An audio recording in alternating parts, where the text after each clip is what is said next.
बंधुओं, महाभारत क्या है? हमारा पूरा जीवन महाभारत है। हम सब जन्म से ही महाभारत लड़ रहे हैं। सब लोग इधर देखो, सावधानी से सुनो। ये पूरा जीवन, चाहे मेरा हो चाहे आपका हो, इस पृथ्वी पर जो जन्म लेता है और जन्म लेने के बाद जैसे ही वो थोड़ा सा बुद्धिमान, थोड़ा सा विवेकी होने लग जाता है, उसकी महाभारत शुरू हो जाती है। लेकिन दो बातें हैं। पहली बात कि महाभारत चल तो सब की रही है, लेकिन पता हमको यह लगाना है कि हम पांडव हैं कि कौरव। इस महाभारत में हमारा पक्ष कौन सा है? क्योंकि महाभारत युद्ध में तो कौरव भी है ना। तो इस संसार में सब लोगों की महाभारत चल रही है। कुछ कौरव हैं, कुछ पांडव हैं। और ऐसा कह दूं तो कोई अतिशयोक्ति नहीं, ज्यादा कौरव हैं, कम पांडव हैं। महाभारत के वास्तविक युद्ध में भी पांडवों की संख्या कम है, कौरवों की ज्यादा है। तो पहली बात तो यह है कि महाभारत हम सबकी चल रही है। पता हमको यह लगाना है कि हम कौरव हैं कि पांडव। अब यह कैसे पता चले कि कौरव पांडवों में भेद क्या है? तो पांडवों के पास में पंच गुण हैं। कौन कौन से?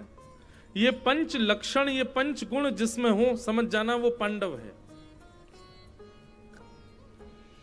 5 पांडव हैं तो युधिष्ठिर, भीम, अर्जुन, नकुल और सहदेव, ये पंच पांडव। और पंच पांडवों के पंच लक्षण कौन कौन से हैं? युधिष्ठिर का गुण है धर्म। यदि आप धर्मात्मा हो, धर्म का पालन करते हो, तो आप अपनी महाभारत में पांडव। पहली बात।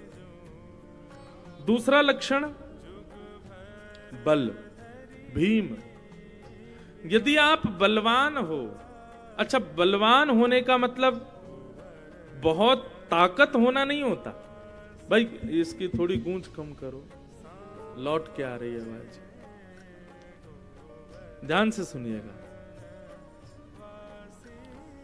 बलवान होने का मतलब बहुत ताकत होना नहीं, किसी भी प्रकार का बल होना। बुद्धि बल, तन बल, धन बल, विद्या बल, किसी भी रूप में आप यदि बलवान हो तो आप पांडव हो।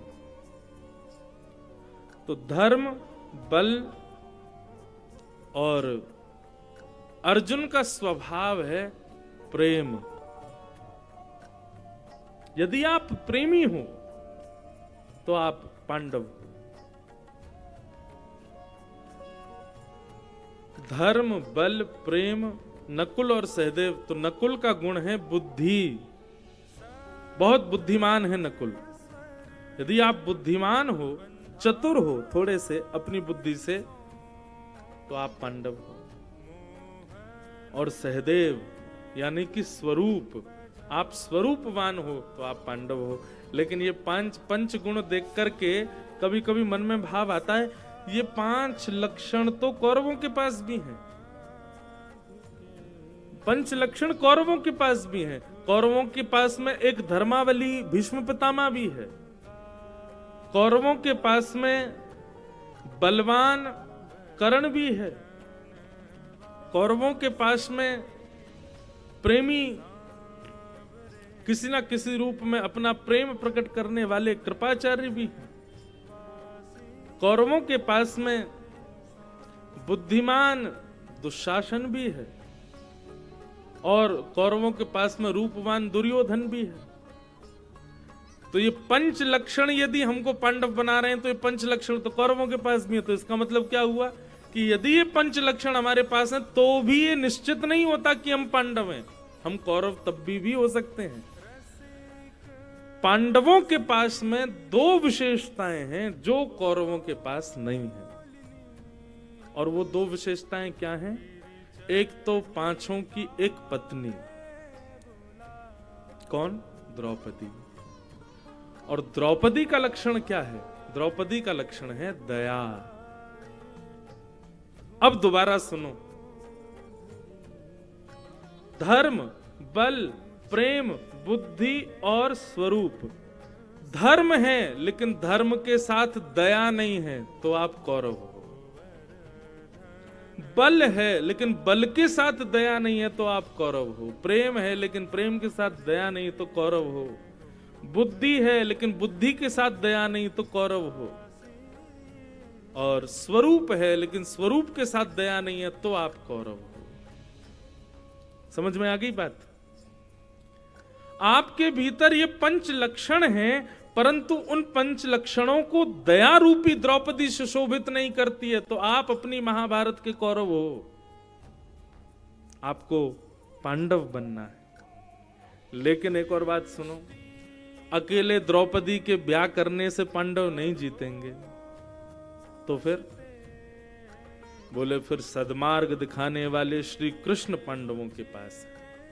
यानी कि आपके पास धर्म है, बल है, प्रेम है, बुद्धि है, स्वरूप है, दया है, लेकिन ज्ञान रूपी श्री कृष्ण नहीं है, तो भी आप अपनी महाभारत में हार जाओगे। आप कौरव। इस बात को बहुत सूक्ष्मता से चिंतन कीजिएगा। ये कहने में तो 5 मिनट लगे होंगे, लेकिन इसका चिंतन 5 महीने तक चल सकता है। और जिसने पहचान लिया कि मैं पांडव हूं, मेरे साथ दया है, मेरे साथ श्री कृष्ण है, वो इस संसार रूपी महाभारत को विजय कर लेगा, पार कर लेगा। इसलिए भैया विचार कीजिए, आप कौरव हैं कि पांडव? और यदि पांडव हैं तो पांडवों का पहले ब्याह द्रौपदी से कराओ, यानी कि दया को जीवन में लाओ। और जब दया आपके जीवन में आ जाए, तब श्री कृष्ण के ज्ञान को अपने जीवन रूपी डोर दे दो, जैसे अर्जुन ने समर्पित कर दिया। बंधुओं, ये आपकी महाभारत के बीच में कभी कभी आपको कथा सुनने को मिल जाती है, कभी कभी सत्संग सुनने को मिलता है, कभी कभी इस प्रकार के आयोजन आपको अटेंड करने का अवसर मिलता है, तो यही समझो कि आपकी महाभारत को पॉज करके श्री कृष्ण आपको गीता सुना रहे हैं। हे अर्जुन, हे पार्थ, तुम इस युद्ध को लड़ रहे हो। ये संसार रूपी सागर तुम्हारे सामने उफान भर रहा है, तुमको लड़ना है। युद्ध च पार करो। बस इतना कीजिए। जब कभी भी अवसर मिले कथा सत्संग श्रवण का, उस बात को श्री कृष्ण की बात मान करके अपने जीवन में उतार लीजिए और अपनी जीवन रूपी बागडोर दे दीजिए श्री कृष्ण को। जीवन रूपी बागडोर कृष्ण को देने का मतलब क्या है? कृष्ण के भरोसे आलसी पड़े रहे हम? सवेरे ही लेटे हैं बिस्तर पर, भूख लगी है, बोले भोजन हम नहीं करेंगे, कृष्ण को बागडोर दे दी, रोटी बना के श्री कृष्ण लाएंगे, खिला देंगे हमको। आलस्य नहीं। बागडोर श्री कृष्ण को देने का मतलब क्या है? ध्यान से सुनिएगा। ये सब चिंतन के विषय है बंधुओं, ये सुनने के विषय नहीं है। ये सुनने के बाद इनका चिंतन करोगे तब तक इसका लाभ नहीं मिलेगा।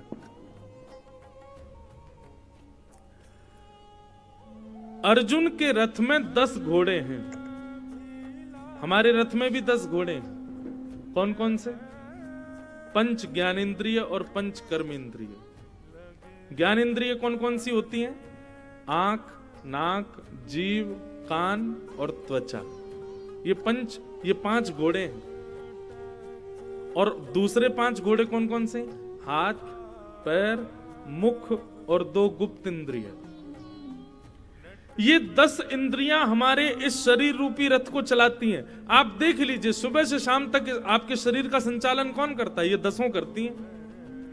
आंखों को जो दिखाना है दिखाओगे, मुख को जो खिलाना है खिलाओगे, कानों को जो सुनाना है सुनाओगे, हाथों को जैसा स्पर्श चाहिए, सर्दी है तो शॉल ओढ़ लोगे, गर्मी है तो हल्के वस्त्र पहनोगे, एसी चला लोगे, जहां चलना है वहां पैरों से चल के जाओगे, जो बोलना है मुख से बोलोगे। आप 10 इंद्रियों के ही अधीन पूरा जीवन निकालते हैं, तो इसका मतलब शरीर रूपी रथ की ये 10 घोड़े हैं। ये जहां दौड़ते हैं रथ वहीं जाता है। और इस रथ के 4 पहिए हैं, धर्म, अर्थ, काम और मोक्ष। इस रथ से धर्म भी किया जाता है, इस रथ से कर्म भी किया जाता है, इस रथ से कामनाओं की पूर्ति भी की जाती है, और इसी रथ से आप मोक्ष प्राप्त कर सकते हो। ये 4 पहिए हैं। परंतु 10 इंद्रियां हैं, 4 पहिए हैं, उस पर सवार अर्जुन भी मैं हूं, लेकिन ये रथ तभी विजयी होगा जब कृष्ण सारथी होंगे। आपने कृष्ण के अलावा किसी और को सारथी यदि बना लिया, हमारे सारथी कौन कौन है पता है? काम रूपी सारथी, क्रोध रूपी सारथी, ईर्ष्या रूपी सारथी, मोह रूपी सारथी, और कौन कौन से सारथी हैं सोचो? विषय रूपी सारथी, भोग रूपी सारथी, ये सब हमारे सारथी हैं। इन सारथियों के चक्कर में पड़ोगे, ये आपके सर्वनाश के कारण बन जाएंगे। अभी जगने का समय है, कृष्ण को सारथी बनाओ, अपने रथ के सारथी के रूप में श्री कृष्ण को विराजमान कर दो। और सारथी बनाने का मतलब क्या है? आप 2 बजे से पहले मुझको सामान्य व्यक्ति माना कीजिए, और 5 बजे के बाद भी सामान्य मानिए। बिल्कुल प्रणाम मत करिए, मुझे इच्छा भी नहीं कि आप मुझे प्रणाम करो, पर 2 से लेकर के 5, साढ़े 5 बजे तक इस व्यासपीठ पर बैठकर के जो शब्द उच्चरित हों वो मेरे नहीं हैं, आप विश्वास मानिए, वो श्री कृष्ण के हैं। और इन शब्दों को अपने इस जीवन रूपी रथ का सारथी बना।